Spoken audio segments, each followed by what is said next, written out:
দ্বিতীয় হুগলি সেতুর কেবল এবং বিয়ারিং মেরামতির কাজের জন্য রবিবার সারা দিন যান চলাচল বন্ধ রাখা হলো।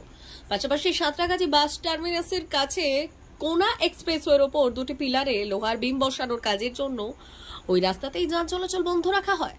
হাওড়া সিটি পুলিশের এক নির্দেশিকায় বলা হয়েছে, কলকাতা এবং হাওড়ার মধ্যে দ্বিতীয় হুগলি সেতু দিয়ে যান চলাচল রবিবার ভোর 4টে থেকে রাত 9:30 পর্যন্ত বন্ধ রাখা হয়েছে। হাওড়া সিটি পুলিশের পক্ষ থেকে ব্রিজে ওঠার সমস্ত রাস্তায় ব্যারিকেড দিয়ে ঘিরে দেওয়া হয়েছিল। কোনো গাড়িকে ব্রিজে ঢুকতে দেওয়া হয়নি।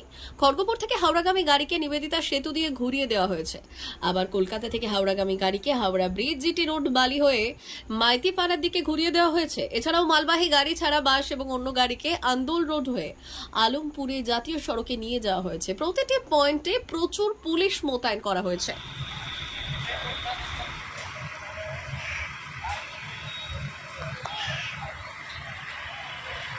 যখন মালটা উঠবে তখন কি